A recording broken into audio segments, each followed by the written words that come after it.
further, at the last scenes maybe of that big picture, how can I say, struggle between two kings. We have to just go a little bit more on what happened there in the history, because in order to understand the future. So what happened there, the next verse, verse 41 says, "And he shall enter also into the glorious land, and many countries shall be overthrown, but these shall escape out of his hand, even Edom and Moab and the chief of the children of Ammon." And verse 42, "And he shall stretch forth his hand also upon the countries, and the land of Egypt shall not escape." So obviously Egypt will be conquered.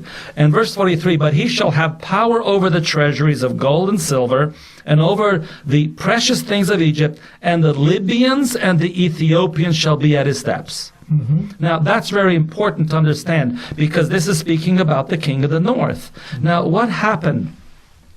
The 11th of August, 1840 was a very important date, because Turkey at that time signed the ultimatum and handed over to the four powers of England, Russia, Austria, and Prussia the right to settle all disputes in their territory. So these four countries, England, Russia, Austria, and Prussia, basically took control of the king of the north. But especially England. England actually took the leading role and became now the king of the north.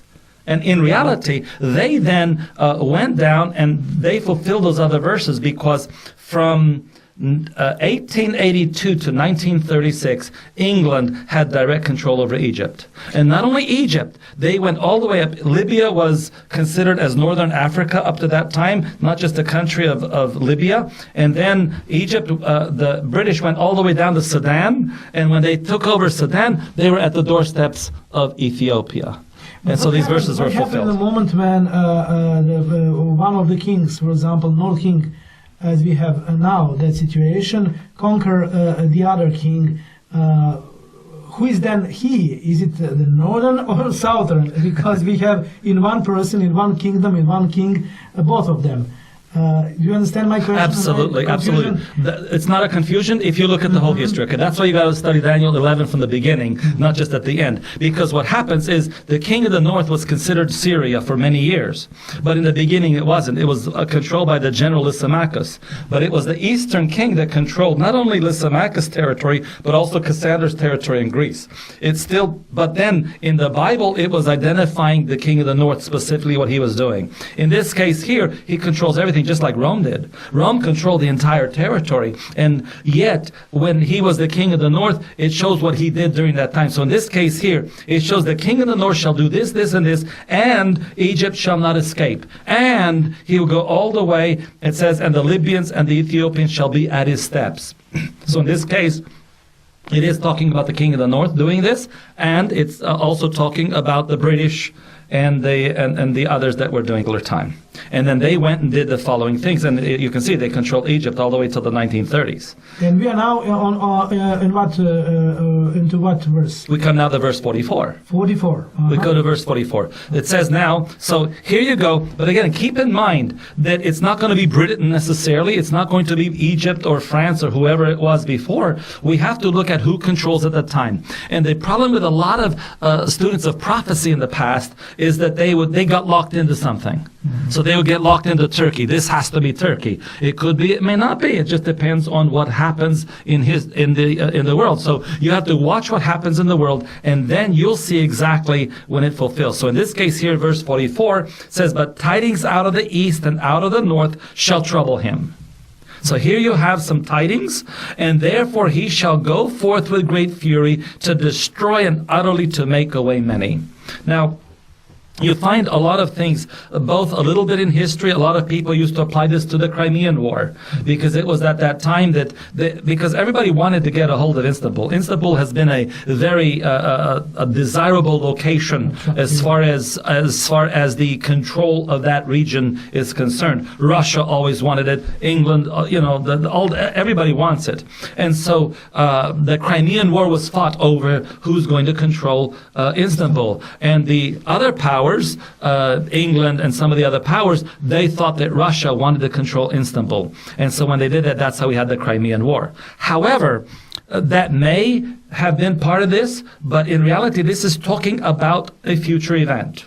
Why? Because it says in verse 45, and he shall plant the tabernacle of his palace between the seas in the glorious holy mountain. Yet he shall come to his end, and none shall help him. So what we find here is that tidings come out of the east and the north that shall trouble him. So whoever becomes the king of the north, right now it's still Turkey.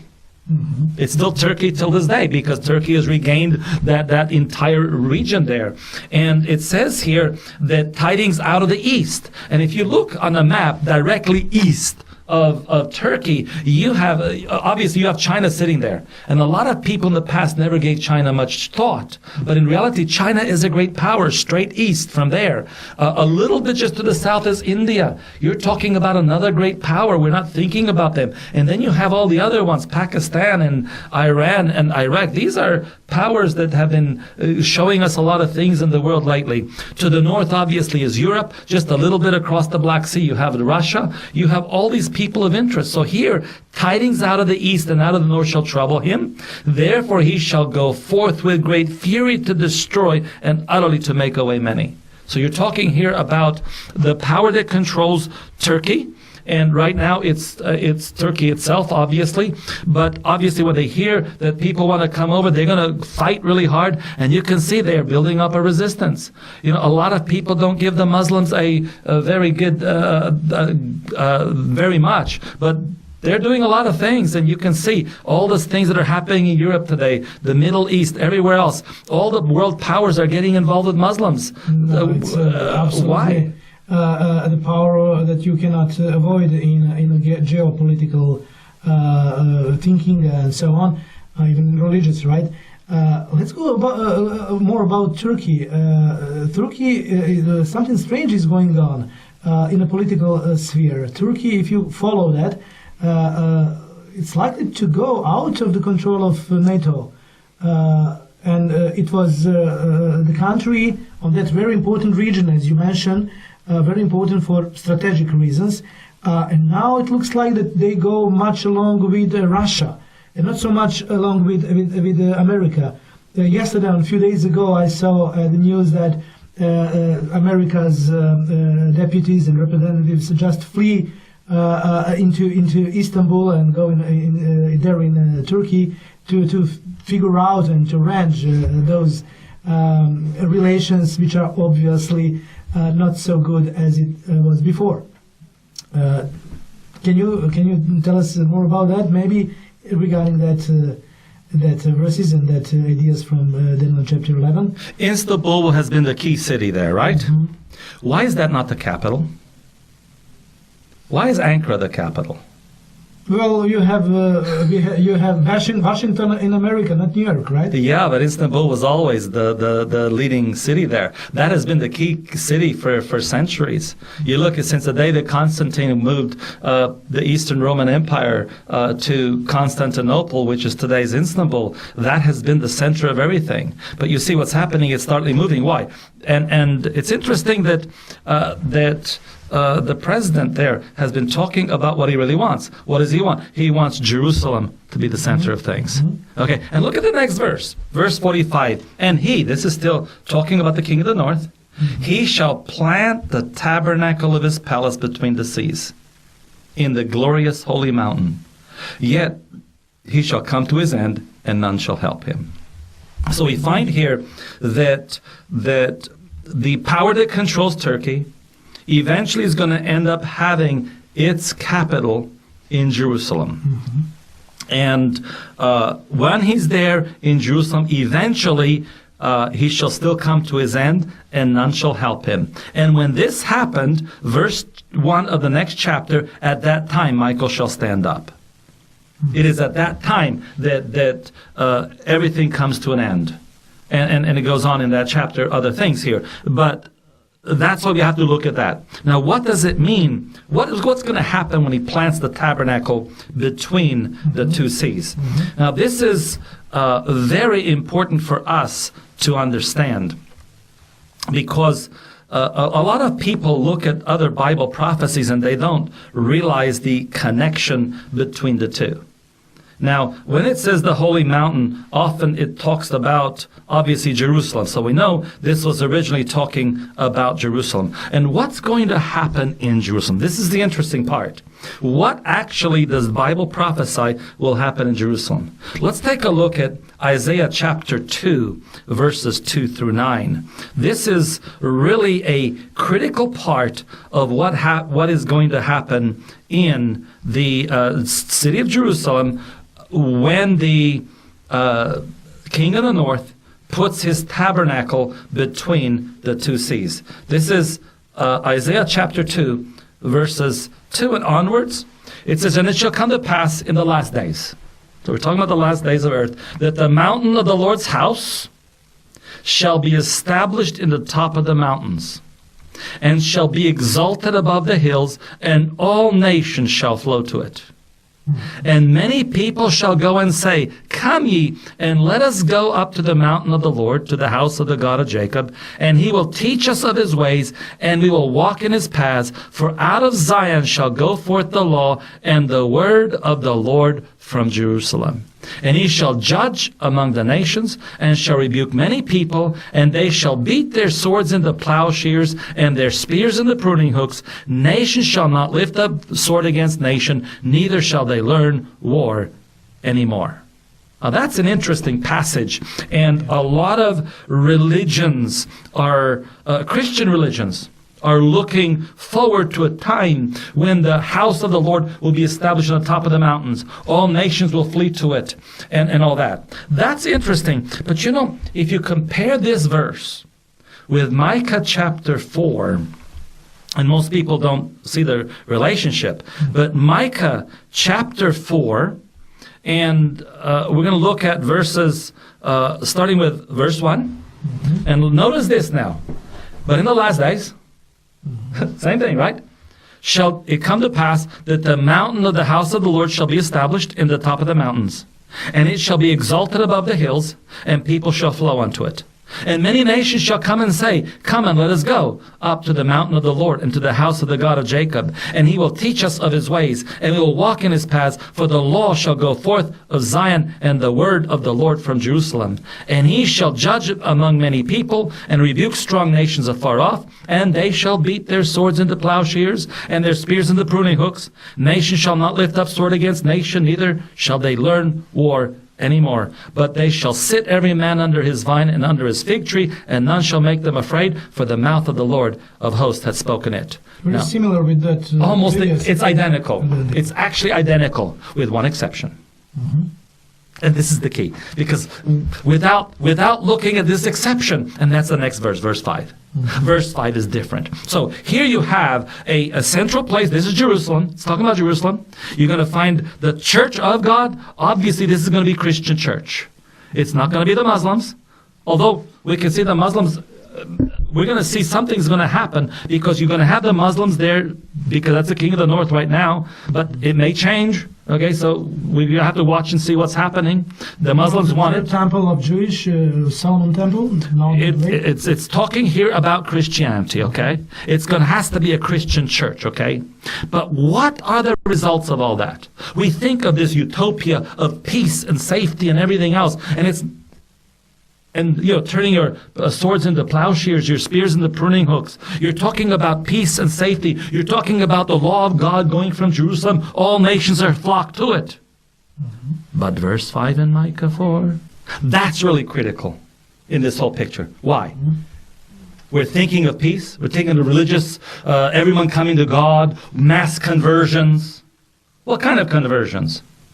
Verse 5, "For all people will walk everyone in the name of his God." Everyone. That's not true religion. And it says, "And we will walk in the name of the Lord our God forever and ever." That means there are some people walking in the name of the Lord, but all these nations that are coming there are actually coming in the name of their own God. That means it's not the true religion. Let's go back to Isaiah chapter 2 once again. Isaiah chapter 2. We have to understand in verses 18 to 22 Isaiah 2, 18 to 22, that this is not talking about the time when people can be converted. Look at verses 18 to 22 in Isaiah 2. And the idols he shall utterly abolish, and they shall go into the holes of the rocks, and into the caves of the earth, for fear of the Lord, and for the glory of his majesty, when he ariseth to shake terribly the earth.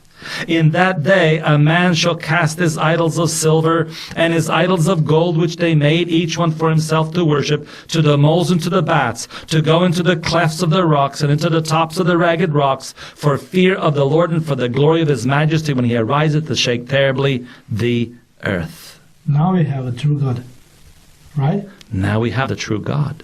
You see, what's happening here is this is not during time when people can have a change of heart. You see, in Revelation chapter 6, it wouldn't be such a reaction if they were converted already, right? Absolutely not. That's the point. You see, in Revelation chapter 6, it describes exactly the same thing. Starting with verse 14, and the heavens departed as a scroll when it is rolled together, and every mountain and island were moved out of its place, and the kings of the earth, and the great men, and the rich men, and the chief captains, and the mighty men, and every bondman, and every free man, hid themselves in the, guess what? The dens and in the rocks of the mountains, and said to the mountains and rocks, sounds familiar from Isaiah?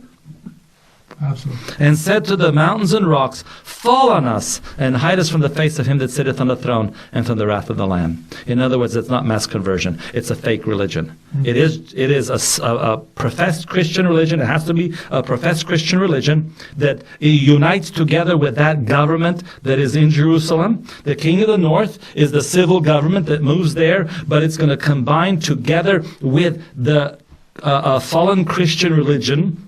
And they are going to have all the nations come around from the world. They're going to go there for peace talks and everything else. And during this time, just going back to Isaiah 2, another verse shows that very clearly.